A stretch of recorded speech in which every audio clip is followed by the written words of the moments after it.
Assalamualaikum warahmatullahi wabarakatuh and selamat pagi tuan-tuan, puan-puan. Kota Kinabalu bukan bandara yang asing bagi saya. Pada 2-3 tahun lepas, hampir 2 minggu sekali saya akan datang ke Kota Kinabalu. Ketika itu, sebab pada masa itu saya baru saja memulakan projek aeroport di Kota Kinabalu at that time.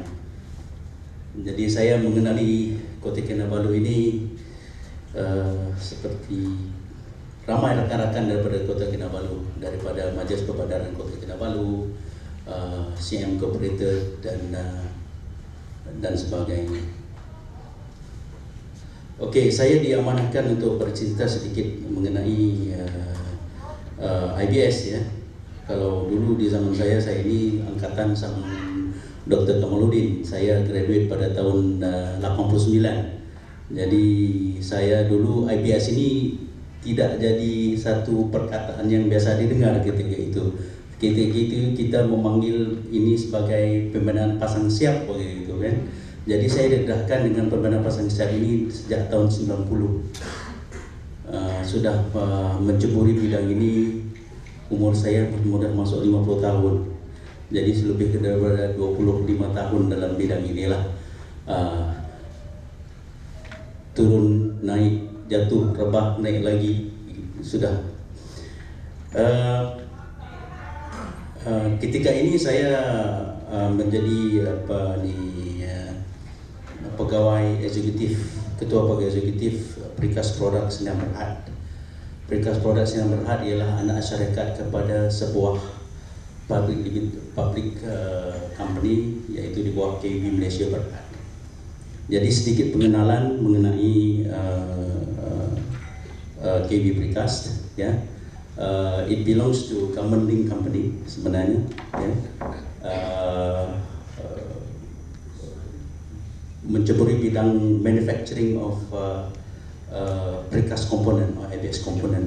We started dengan memprecast manufacture hollow core slab dan kemudian column, precast beam, dan pada 2013 they started to go into precast wall bearing system.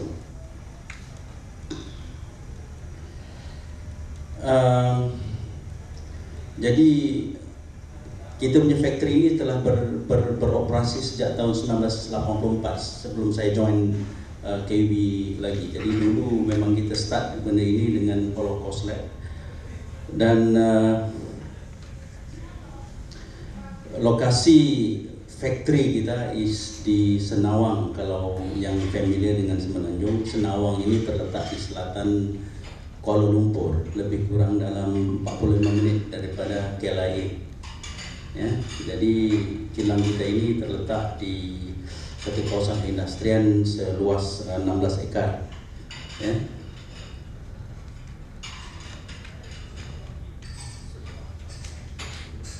Seperti biasanya kita punyai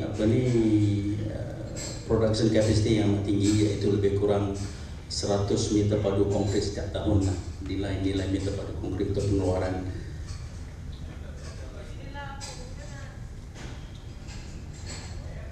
Okey. Jadi building products yang kita keluarkan di syarikat kita ini ialah yang seperti saya katakan tadi, hollow core slabs. Hollow core slabs ini ialah hollow core untuk flooring system menggunakan kaedah pre-stressing.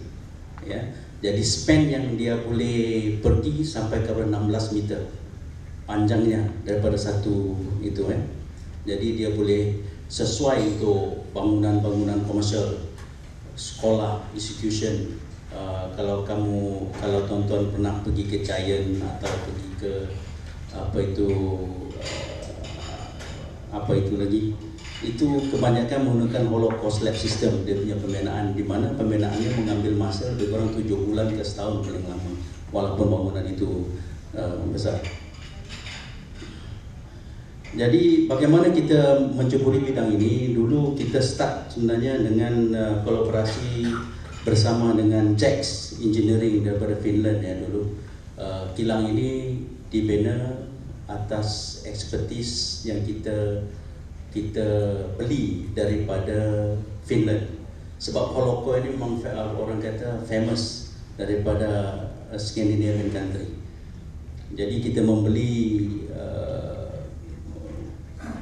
extrusion machines, precision jacks and all this daripada Finland. Kemudian pada tahun 2013 baru saya masuk ke precast products. Saya membawa know-how on precast road bearing wall untuk mass housing.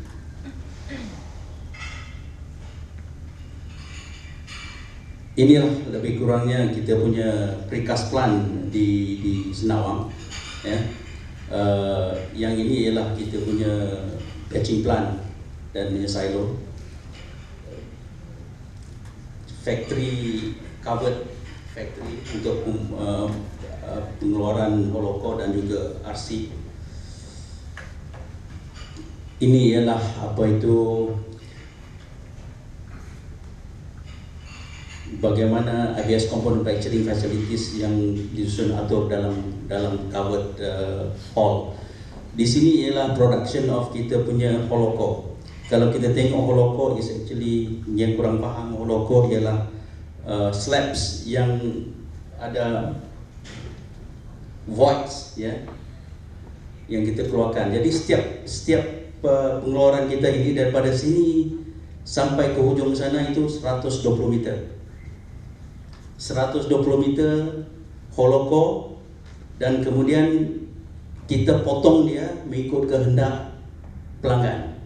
Ada yang mau 8 meter panjang, ada yang mau 12 meter panjang, kita akan potong dia mengikut kehendak pelanggan. Memotong itu menggunakan diamond cutter. Ya. Size Holoko ini ialah standard size. Dia punya lebarnya 1.2 meters. Cuma dia punya depth berbeza-beza according to the design, daripada 200 mm kepada 500 mm depending kepada loading requirement of the client. Okey, di sebelah sini pula sebenarnya ialah RC section di mana kita produce RC dan sebagainya, staircases, wall, beam, precast beam di sebelah sini. Jadi dari segi pembenahan teknologi, dulu memang kita mengeluarkan perbelanjaan yang agak besar juga. Dari segi peralatan seperti extrusion machine seperti ini, sorry ya, extrusion machines ini sekarang harganya dengan kita yang kecil ini 1.5 million satu set lah, dengan itu, dengan cutter dia, dengan apa. Dulu kita beli 1 million, sekarang mungkin 1.5 million dan lebih kurang. Ini memang teknologi dari Finland yang kita guna pakai di sini. Tapi alhamdulillah dalam bisnes ini, Holoko ini, permintaan setiap tahun itu dia stabil, sentiasa ada. Ya, dia stabil. Jadi dalam setahun itu kita keluarkan lebih kurang dalam lebih daripada 100,000 square meters untuk Holoko. Jadi permintaan itu stabil. Setiap tahun bisnes yang masuk itu kepada kita Holoko saja lebih kurang 30 to 40 million of businesses from Holoko slabs alone, supply for Holoko slab. So orang kata investment on this machine is actually orang kata memulangkan hasil yang baik. Ya. Begitu juga dengan mesin-mesin yang lain seperti ini, all this. Jadi kita punya investment on the factory at that time is considerably high at that time in comparison now. We invested around 11 million on machinery alone, you know, tetap masuk tanah, tetap masuk apa. Jadi tapi factory ini kita dah start daripada tahun 84 sehingga sekarang dah melebihi, sudah berapa tahun tu ya? 30 tahun ada ya? 30 tahun. Ya. So what I'm trying to say, when there is a good products, good engineering products, they can survive through time. Saya rasa dengan apa ni SME government punya allocation 500 million untuk termasuk juga manufacturing, mungkin capital venture, mungkin penggiat-penggiat industri di sebelah sini mungkin boleh untuk menceburi bidang ini dengan bantuan soft loan daripada government yang saya difahamkan lebih kurang 4% faedah, kadar faedah, ya. Sekarang ini saya rasa kalau kita nak buat very simple production line, untuk ini kita kena spend 5 to 6 million lah. Jadi ini ialah sesuatu yang sustainable. Kalau kita projek kadang-kadang kita dapat projek yang harganya 50 juta, 100 juta, dah sebenarnya dia punya prelim pun dah 5-6 juta, kan? Jadi tak jadi masalah lagi dengan bantuan kerajaan melalui SME Bank yang 500 juta tersebut. Jadi kalau tuan-tuan tengok, kalau pekerjanya itu memang kurang, kan? Dan inilah holoko yang kita extrude daripada this machine. Ini konkret dituang di sini dan dia extrude macam kita buat kuih semprit tu. Dia keluar gitu, berjalan dia mesin ini, kan. Di bawah ini dia ada stressing cable yang sudah kita stress. Kemudian kita jalan sampai 120 meter, kita pindah bed yang lain, yang ini dibiarkan dia matang. Biasanya matang ini mengambil masa 18 jam. Besok paginya kita crush konkrit tu, tube tu. Kalau kekuatannya sudah mencapai yang kita mau 30 Newton per millimeter square biasanya, baru kita potong dia punya kabel. Jadi dia stres lah, baru kita potong ikut kehendak pelanggan. Pelanggan kita ini datangnya sampai ke Sarawak, sampai ke Bintulu. Jadi kita hantar sampai ke Bintulu ini memakai batch. Kita hantar ke Indonesia, kita hantar ke Singapura. Kalau ke Singapura biasanya kita pakai land transport, yang paling murah menggunakan kereta api. Jadi kalau di Sabah ini saya rasa eloknya buat di Sabah, pasal Sabah ini agak jauh. Bintulu pun disebabkan oleh jauh itu, harga barang itu lebih murah daripada harga transportation. Harga barang lebih murah daripada harga transport. Pasal di situ ada insuransinya apa semuanya. Tapi disebabkan projek-projek, misal kata Petronas yang memerlukan barang ini, dia sanggup membayar walaupun harga yang tinggi. Ya, tapi kalau untuk komersial kita kena fikirkan bagaimana produk-produk ini boleh diproduce di sebelah sini.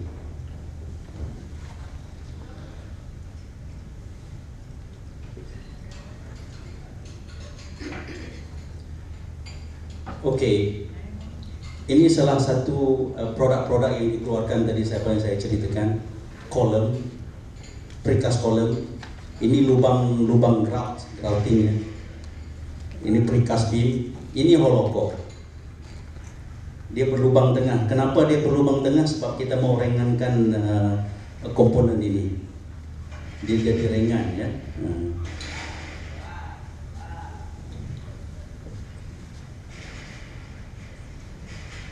Dan ini salah satu kita punya projek staircases. Ini hollow core.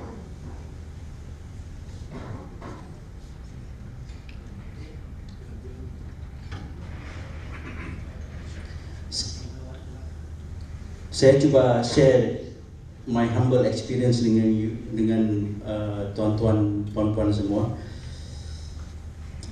Inilah gambaran bagaimana susun atur komponen-komponen IBS di bangunan komersial, biasanya sekolah, giant apa lagi itu, yang begini, office block. Jadi biasanya kita ada kolom begini, ya, kita ada beamnya duduk di kobel begini atau nip, ya. Kadang-kadang JKR ada yang tidak mau ada nampak kobel gini, tidak cantik katanya, kan. Jadi apa yang kita buat, kita sembunyikan kobel ini ke dalam di sini. Beam begitu, jadi dia seperti beam. Kemudian baru kolokonya duduk di atas ini.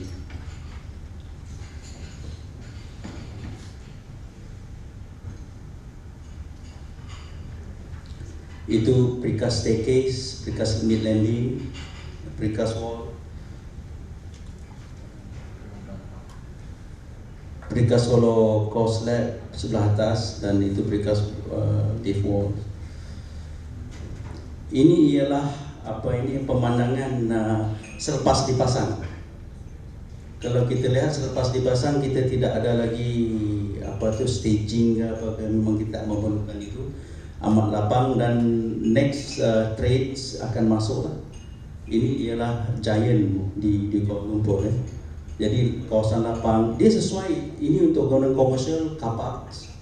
Kita telah buat car parks bersama dengan Jawawaki di HKL. Kalau tuan-tuan pergi Hospital Kuala Lumpur, itu ada car park setinggi, tak silap saya, 7 tingkat yang baru dibuat, baru dari semalam kita siapkan dalam masa 7 bulan, daripada bawah hingga ke atas dalam masa 7 bulan. Dia punya klien masa itu JKR lah, di bawah Azman Jamlus dia punya itu. Ini adalah aplikasi-aplikasi lain yang kita telah buat.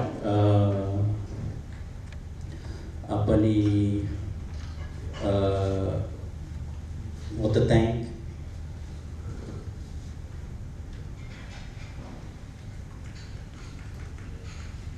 dan special application lah, manufactured products, JC9C dan sebagainya. This is actually the jetty that we do dekat Semenanjung di Lumut bukan precast slab. Ini lebih kurang dalam 2 km dengan precast pre-stress slab yang kita gunakan untuk membuat jetty.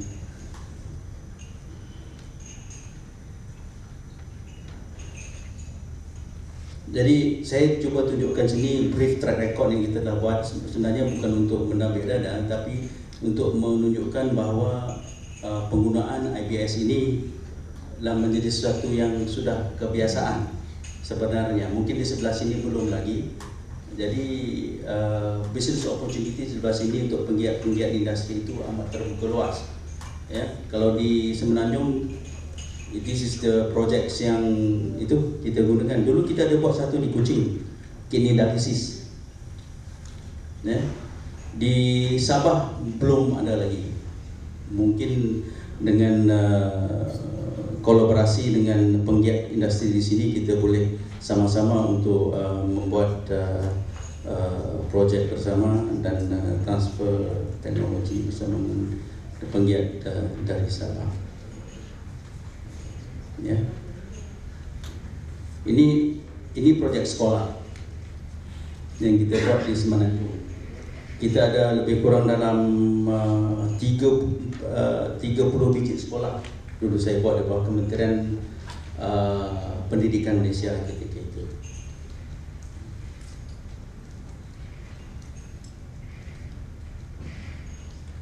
Ini salah satu dia punya ini. Ini proses pemasangan. Kalau kita lihat beamnya di sini, kolomnya di sini, dan actually the hollow core. This is the hollow core. Pemasangan hollow core. Jadi kita tak perlu lagi backworks, formwork gitu kan.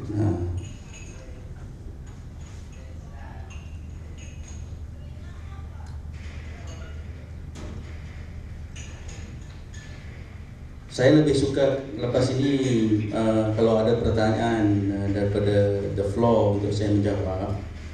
Saya ingin kita share pengetahuan dan sama-sama bagaimana kita boleh menggiatkan lagi industri. Ini ialah precast load bearing wall yang kita buat di Universiti Malaysia Pahang untuk asrama.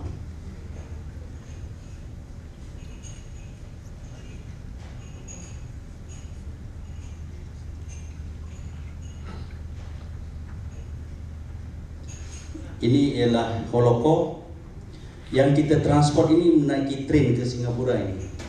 Sepanjang 14 meter panjang untuk Hewlett Packard Singapore. yang kita supply daripada Senawang menggunakan kereta api terus ke Singapura. Sebab itu kalau ke sebelah sini memang kita menggunakan bas sampai ke Bintulu dulu memang agak mahal dari transportation. Jadi memang amat strategik sebenarnya untuk ada daya di sebelah sini untuk mengeluarkan this kind of produk di sebelah sini. Marketnya mungkin di Kota Kinabalu, di Bintulu dan seterusnya. Okey, selain daripada itu saya mengalung-alungkan allocation kerajaan 500 juta untuk penggiat industri yang saya rasa penggiat industri sepatutnya merebut peluang ini untuk mendapatkan bantuan. Kalau pengalaman saya lah, kalau kita ingin membuat production line ataupun factory, minimal kita memerlukan 6 juta untuk yang minimal requirement 6 juta. Dia akan berupaya untuk mengeluarkan precast RC punya produk seperti column, beam, slab, dan maybe precast planks, staircases dan sebagainya. Kalau perlu mengeluarkan hollow pula, jadi investment akan menjadi lebih tinggi, sebab mungkin mencapai ke 15 juta disebabkan oleh hollow core ni memerlukan machine is not made in Malaysia. That orang Malaysia belum lagi mampu untuk mengeluarkan machine extrusion ni. Yang mengeluarkannya biasanya negeri Scandinavia, Finland, German. Italian try to do but they're not so good dia punya machine. Jadi harga machine pun 1.5 million. Lagi satu, extrusion machine ni dia punya komponen pasal dia menggunakan auger di samping stamping ya. Jadi dia punya auger ni lebih kurang dalam 10 bed atau dalam 25,000 meter padu kita kena tukar. Jadi punya auger ni memang orang kata kalau kita beli daripada overseas kita harganya mahal. Jadi industri apa yang kita buat sekarang ni, saya beli yang baru, saya reverse engineering, saya suruh foundry di Malaysia buat. Kalau saya beli daripada Finland, dia boleh capai 25,000 meter square pengeluaran. Yang lokal ni, the best I can do 15,000. Jadi dia punya metallurgy itu masih kita belum dapat lagi of that component tu. Itu yang selalu kita kena tukar. Jadi this is the area yang kita kena improve. Tapi kalau kita tak buat trial and error, kita tak akan dapat. Okey, sekian saja saya punya ucapan. Kalau ada persoalan, hal-hal yang praktikal, pembinaan, dipersilakan.